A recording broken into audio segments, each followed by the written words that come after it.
बिस्मिल्लाहिर्रहमानिर्रहीम अस्सलाम वालेकुम वरहमतुल्लाहि वबरकातुहू। माय डियर स्टूडेंट्स, आज के इस वीडियो लेक्चर के अंदर हम एक और डिवाइस को डिस्कस करने वाले हैं जो कि इसी इलेक्ट्रोमैग्नेटिज़्म के कुछ एप्लीकेशन के अंदर शामिल होती हैं। वो चीज़ें जो हम इलेक्ट्रोमैग्नेटिज़्म के चैप्टर में पढ़ चुके हैं उन्हीं को यूटिलाइज़ करते हुए हम ये वाली डिवाइस बनाएंगे। इस डिवाइस का बेसिकली मतलब करंट की डिटेक्शन है कि अगर किसी जगह से करंट की फ्लो हो रही है तो उसको डिटेक्ट करना है। करंट एक्चुअली में डिफाइन करते हैं रेट फ्लो ऑफ चार्जेस को, और चार्जेस इतने छोटे होते हैं कि हम उनको आम आँख से गुजरते हुए फ्लो करते हुए नहीं देख सकते। हम उनके सेंस के लिए डिवाइस बनाते हैं और उस डिवाइस का नाम गैल्वेनोमीटर है। तो आज हम गैल्वेनोमीटर के ऊपर बात करने वाले हैं।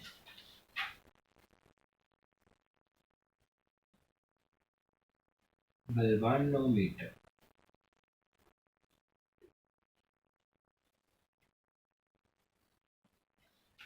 अगर हम इसकी प्रॉपर डेफिनेशन लिखें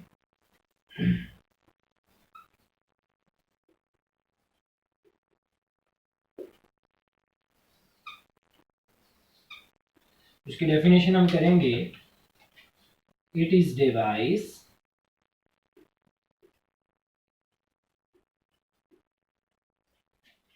that is used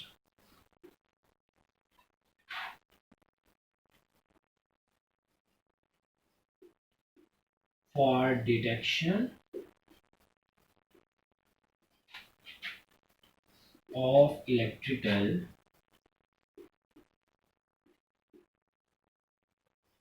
current। Electric current की डिटेक्शन के लिए जो डिवाइस यूज़ की जाती है उसका नाम गैल्वेनोमीटर है।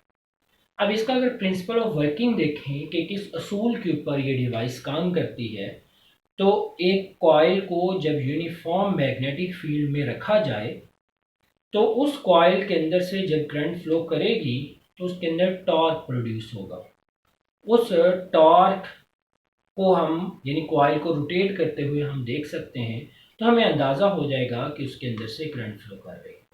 और अगर करंट फ्लो नहीं करेगी, उसमें कोई टॉर्क प्रोड्यूस नहीं होगा, तो हम उससे देख लेंगे कि टॉर्क प्रोड्यूस नहीं हो रहा, तो इसके अंदर कोई इलेक्ट्रिकल करंट फ्लो नहीं हो रही। तो हम करंट की detection torque on a current carrying coil in uniform magnetic field से कर सकते हैं, और यही इसका वर्किंग प्रिंसिपल बनेगा। Working principle,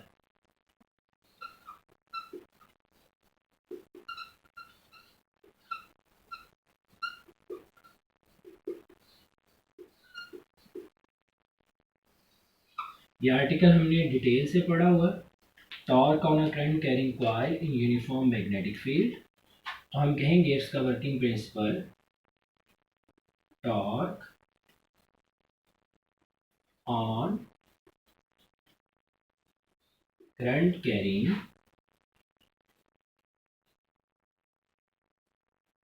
coil in uniform magnetic field.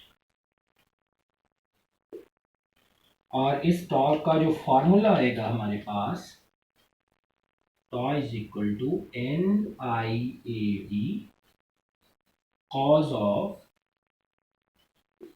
Alpha.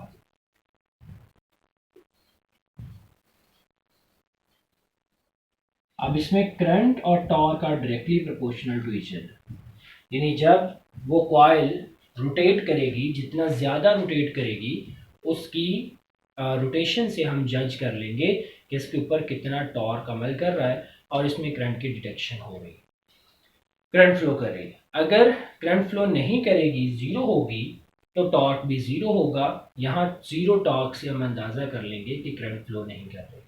याद रहे कि ये डिवाइस डिटेक्शन ऑफ करंट के लिए बनाई गई थी। बाद में हमने इसको मेजरमेंट ऑफ करंट के लिए भी यूटिलाइज करना चाहा, और स्मॉल अमाउंट ऑफ करंट की मेजरमेंट जो है वो हम इससे पॉसिबल बना सकते हैं। अब उसके लिए हमें करना क्या होगा कि हमें इसकी कंस्ट्रक्शन को अच्छे तरीके से समझना है कि किस तरह से ये कॉइल जो ये डिवाइस है वो बनती है। तो नेक्स्ट हेडिंग हमारी construction.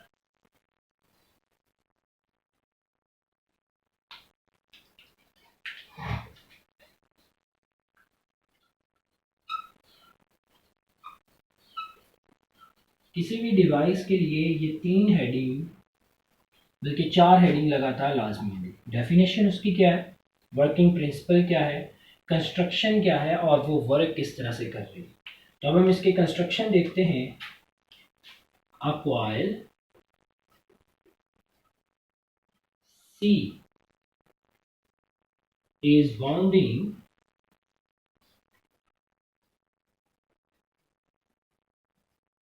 on iron cylinder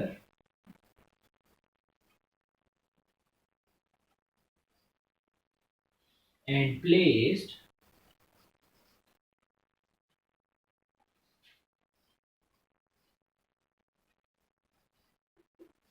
in uniform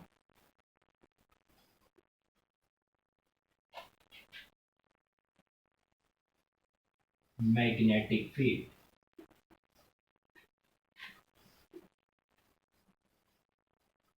as shown below। और वो यूनिफॉर्म मैग्नेटिक फील्ड आमतौर पर हम हॉट शू मैग्नेट से लेते हैं, लेकिन हम उसको ज़्यादा कोशिश करते हैं कि हमारा वो मैग्नेटिक फील्ड कनकेव शेप हो। तो यहाँ पे हम हॉट शू मैग्नेट की मदद से वो मैग्नेटिक फील्ड डेवलप करने की कोशिश करते हैं। हमारी डायग्राम कैसी होगी,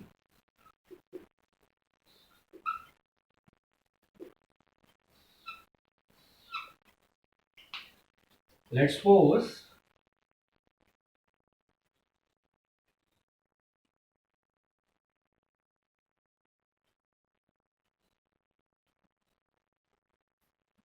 this is the pole of magnet and here another pole।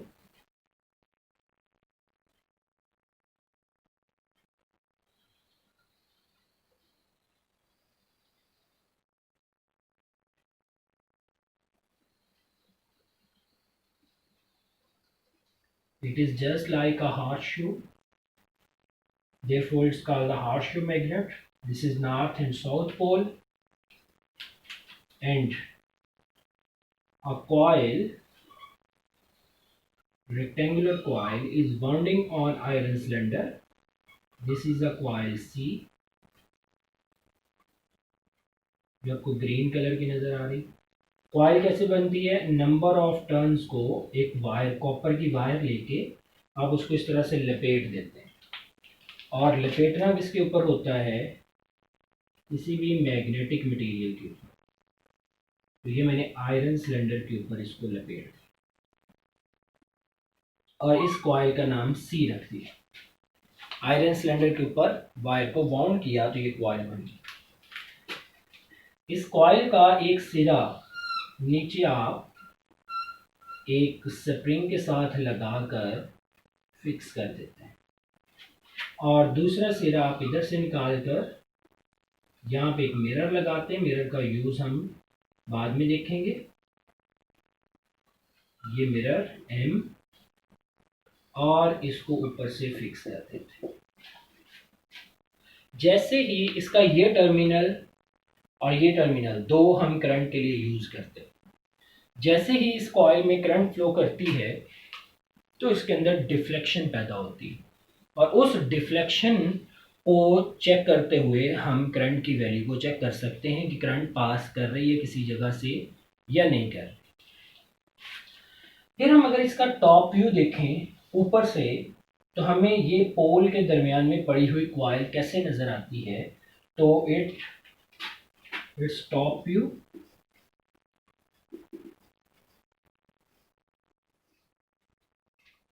How to look like, ऊपर से ये कनकेव पोल नजर आएंगे।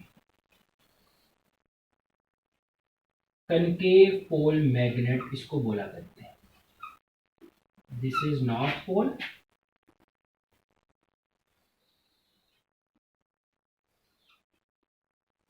This is the south pole. North और साउथ ऊपर से कनकेव शेप में हमें नजर आ रहे हैं, और इसके दरमियान में ये आयरन सिलेंडर है जो ऊपर से हमें नजर आ रहा है। आयरन सिलेंडर का टॉप व्यू जो लुक लाइक अ सर्कल, वो इसके अंदर कंप्लीट एक सर्कल की तरह इनवर्ट जा रहा है, जो यहाँ से ये ब्लैक कलर का सिलेंडर आपको नजर आ रहा है। और जो उसके ऊपर लपेटी हुई कॉइल है, अगर आप टॉप से देखेंगे तो वो कॉइल कुछ ऐसे नजर आएगी, उसका टॉप व्यू कुछ ऐसे नजर आएगा। ये सारी की सारी कॉइल।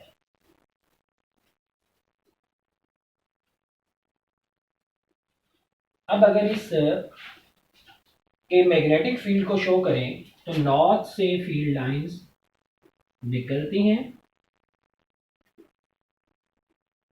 और साउथ की तरफ ये फील्ड लाइंस दाखिल होती हैं। ये हमारे पास these are the field lines with coil, ये हमें नजर आ रहा है। अब बेटे यहाँ पे हमने इसकी वर्किंग को स्टडी करना है कि ये एक्चुअली में ये कॉइल, ये मैग्नेटिक फील्ड जो है, ये हमारी डायग्राम और कंस्ट्रक्शन जो है वो कंप्लीट हो जाती है कि इस तरीके से ये कंस्ट्रक्ट होता है। अब इसकी वर्किंग की अगर हम बात करें कि how to work this galvanometer,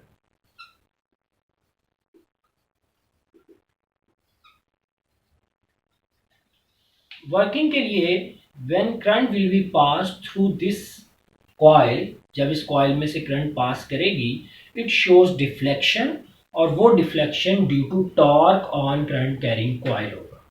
तो पहला स्टेप ये है इसका कि when current passes, then torque act on coil, that is tau is equal to NIAB cos of alpha. This is the torque. लेकिन अगर हम अल्फा एंगल की बात करें तो alpha angle is angle between magnetic field lines and plane of the coil के दरमियान। और मैग्नेटिक फील्ड लाइंस अगर हम देखें तो टॉप व्यू से हमें नजर आ रहा है कि एक मैग्नेटिक फील्ड लाइन जो इधर से निकलती है, ये इस ग्रीन कॉइल के साथ साथ यहां पर पहुंच जाती है। तो हमें टॉप व्यू से ऐसे नजर आता है कि मैग्नेटिक फील्ड लाइन ब्लैक वो कॉइल के साथ साथ पैरेलल है। लेकिन अगर कॉइल रोटेट करेगी, ऐसे इस तरह रोटेट कर जाएगी, तो कोई और मैग्नेटिक फील्ड लाइन यहां से चलती चलती ऐसे नजर आ रही है, यानी इधर से magnetic field line parallel to the coil है। और अगर ये किसी भी जगह पर कनकेव पोल मैग्नेटिक फील्ड का जो सबसे अच्छा यूज है वो यहाँ पे हमें नजर आता है कि पोल ऐसे हैं, फील्ड लाइंस ऐसे ऐसे ऐसे नजर आ रही है, और जो कॉइल है जैसे जैसे रोटेट करती है, अगर फील्ड लाइंस अगर मैं ऐसे बनाऊं तो एक फील्ड लाइन ऐसे ब्लैक कलर की, एक फील्ड लाइन ऐसे नजर आएगी टॉप व्यू से, एक ऐसे नजर आएगी। अब कॉइल इनके दरमियान में अगर कॉइल ऐसे होगी तो ये वाली फील्ड लाइन इसके पैरेलल, अगर कॉइल ऐसे होगी तो ये फील्ड लाइन पैरेलल, अगर ऐसे होगी तो ये फील्ड लाइन, यानी जब तक कॉइल उसके अंदर रोटेट करेगी तो किसी ना किसी फील्ड लाइन के वो कॉइल पैरेलल ही नजर आएगी। तो अल्फा एंगल जो है हमारा हमेशा जीरो होगा। ये सबसे बेहतरीन यूज है हमारे कनकेव पोल मैग्नेटिक फील्ड का। यहाँ पे इस चीज को लिखते हुए हम बात को आगे बढ़ाते हैं कि due to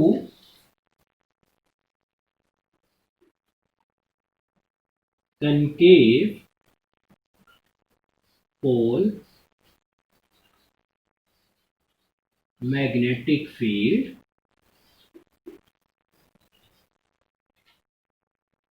alpha is equal to 0 at every point. किसी भी पॉइंट पर ड्यूरिंग रोटेशन आप देख लें तो अल्फा ज़ीरो ही रहेगा। जब अल्फा ज़ीरो रहेगा तो टॉ is equal to N I A B cos of 0 degree, this is equal to 1, तो then torque is equal to n I a b रहेगा। ये टॉर्क की हमेशा इक्वेशन नंबर 1 हमारी। एक यूज तो हमारे पास कनकेव पोल मैग्नेटिक फील्ड का ये आ गया कि हमें अल्फा जो है वो हमेशा ज़ीरो मिलने लगा, क्योंकि जो कनकेव पोल है उसके फील्ड, उसके अंदर का फील्ड अगर आपने देखना हो तो साइकिल के चक्के की जो तारें होती हैं वो बेस्ट एग्जांपल है। हमें ऐसे लगता है कि वो तारें इस तरह, एक तार इधर से निकली तो वो गुजरती हुई सेंटर से दूसरी तरफ जा रही, एक तार इधर से निकली गुजरती हुई सेंटर से इधर जा रही, एक तार इधर से निकली गुजरती हुई सेंटर से इधर जा रही। अब उन तारों पर ये कॉइल अगर मैं रखूं, ऐसे रखूंगा तब भी ये तारों के पैरेलल है, ऐसे रखूंगा तब इन तारों के पैरेलल है, ऐसे रखूंगा तब ये इन तारों के पैरेलल है। इसका मतलब है रोटेशन के दौरान उसकी जो मर्जी पोजीशन हो कॉइल की, मैग्नेटिक फील्ड हमेशा कॉइल के पैरेलल ही रहेगी। लेकिन एक्चुअल में ये मैग्नेटिक फील्ड कैसी होती है? एक्चुअल में इसकी मेरे अगर मैं डायग्राम बनाऊं तो ये मैग्नेटिक फील्ड लाइंस ऐसे नहीं गुजरती, यहां से निकली और यहां पे चली, यहां से निकली और यहां पे चली। मैग्नेटिक फील्ड लाइंस के पास भी ये प्रॉपर्टी है, ये आपस में एक दूसरे को क्रॉस नहीं करती। तो फिर ये कैसे होती हैं? ये यहां से निकली हैं तो यहां पर बेंड होकर यहां पे जाएगी, यहां से निकली है तो यहां पर पहुंचे, यहां से निकली है तो यहां पर जाए, यहां से यहां तक। ये फील्ड लाइंस अंदर इस तरह की नजर आ रही होती हैं अगर ओरिजिनल पोजीशन पर। कभी भी ये फील्ड लाइंस एक दूसरे को क्रॉस नहीं करेंगी। लेकिन अगर हम टॉप व्यू से देखते हैं तो इसके अंदर की फील्ड लाइंस हम उस वक्त इमेजिन नहीं कर रहे होते, ठीक है। उस वक्त हम यही देखते हैं कि इसका कौन सी फील्ड लाइन, ये वाली फील्ड लाइन और इधर से यहां से निकलती हुई हमें नजर आती है, तो हमें ऐसे लगता है कि ये कॉइल के पैरेलल है। इसी तरह अगर ये रोटेट करेगी तो ये वाली फील्ड लाइन कॉइल के यहाँ पर पैरेलल है। ये वाली फील्ड लाइन इधर से इंटर हो रही है तो इधर से निकल भी रही होगी, तो कॉइल अगर ऐसे आ जाएगी तो उसके पैरेलल आ जाएगी। ये इसकी पोजीशन है। लेकिन अल्फा हमें हमेशा ज़ीरो कंसिडर करना होगा जब भी कनकेव पोल होंगे, क्योंकि उस वक्त फील्ड लाइंस मैंने कहा जस्ट लुक लाइक, इमेजिन कीजिए कि साइकिल के चक्के की तारें हैं और कॉइल ऐसे ऐसे ऐसे जैसे मर्जी हो वो किसी न किसी फील्ड लाइन के पैरेलल रहेगी और अल्फा एंगल ज़ीरो रहेगा। ये टॉर्क क्या करेगा? उस कॉइल को रोटेट कर देगा। उसकी रोटेशन के सबब इसके नीचे लगा हुआ जो स्प्रिंग है ये भी रोटेट करेगा। इसकी रोटेशन की वजह से इस स्प्रिंग के अंदर एक टॉर्क रिस्टोर होगा। उस रिस्टोर टॉर्क का नाम रिस्टोरिंग टॉर्क रखेंगे। रिस्टोरिंग टॉर्क, ये रिस्टोरिंग टॉर्क उतना ज्यादा होगा जितना स्प्रिंग ज्यादा ट्विस्ट लेगा, तो इसको हम डायरेक्टली प्रोपोर्शनल टू थीटा बोल देते हैं।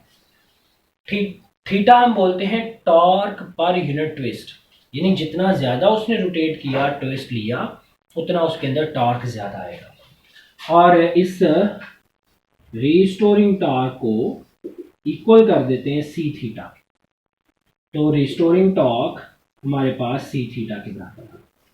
ये रिस्टोरिंग टॉर्क एक्चुअली में इक्वेशन नंबर 2 में जो आपको नजर आ रहा है, this torque is stored in this spring, इस स्प्रिंग के अंदर स्टोर हो जाता है।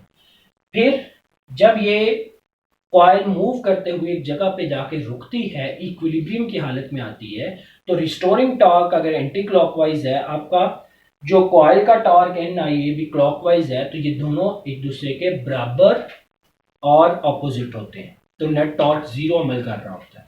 उस वक्त हम कहते हैं at equilibrium position N I A B is equal to C theta, इसके बराबर आ जाए। अब हमने करंट की वैल्यू को फाइंड आउट करना है, तो करंट किसके बराबर आएगी? I is equal to C theta over N A B के बराबर है, और इधर N A B C over N A B, ये सारी की सारी टर्म जो है ये कांस्टेंट कंसिडर होगी, क्योंकि सी ये वैल्यू कांस्टेंट ऑफ प्रोपोर्शनैलिटी थी और ये यहाँ पे स्प्रिंग के ऊपर डिपेंड करेगी। स्प्रिंग लूज होगा तो इस सी की वैल्यू कम हो जाएगी, स्प्रिंग टाइट होता जाएगा तो सी की वैल्यू ज़्यादा होती जाएगी। तो ये लूजनेस और टाइटनेस ऑफ द स्प्रिंग के ऊपर डिपेंड करेगी। इट्स अ कांस्टेंट वैल्यू, जब तक स्प्रिंग एक ही आप रखेंगे स्प्रिंग तब्दील नहीं करेगी। n is the number of turns of the coil, number of turns of the coil is also constant number, ये भी तब्दील नहीं होगा। एरिया ऑफ कॉइल कंस्ट्रक्शन के बाद जितने एरिया की कॉइल आपने बना दी, जितनी नंबर ऑफ टर्न्स रखती, ये कभी तब्दील नहीं होगी। और मैग्नेटिक फील्ड जो आपने एक्सटर्नल अप्लाई किया, इट्स आल्सो कांस्टेंट नंबर, ये भी तब्दील नहीं होगा। तो इस सारे को हम कांस्टेंट बोल लेते हैं, C over N A B that is equal to constant. तो अगर ये कांस्टेंट है, I is directly proportional to theta, ये हमारा रिलेशन जो है इसका डेवलप हो जाता है। I directly proportional to theta का मतलब है कि हम इस डिवाइस से अंदाज़ा कर सकते हैं कि कितनी ज़्यादा करंट फ्लो कर रही है। जितनी ज़्यादा डिफ्लेक्शन होगी उतनी ज़्यादा ही इसके अंदर से करंट फ्लो कर रही होगी, और उस करंट की डिटेक्शन जो है वो हम पॉसिबल बनाएंगे इस गैल्वानोमीटर से। अब C over N A B जो कांस्टेंट है, इस कांस्टेंट को हमने नेक्स्ट एलेबोरेट करना है और इसमें से सेंसिटिविटी को डिफाइन करना है, और फिर हम लास्ट पे जाके इस एंगल थीटा की मेजरमेंट करेंगे और उसके मेथड को जानेंगे। क्योंकि अगर थीटा की मेजरमेंट हो जाती है तो मल्टीप्लाइड बाय कांस्टेंट नंबर हमें करंट की मेजरमेंट जो है वो करनी आसान हो जाती है। तो ये सारी चीज़ें इंशाल्लाह नेक्स्ट आर्टिकल के अंदर करेंगे। ओके, टेक केयर, अल्लाह।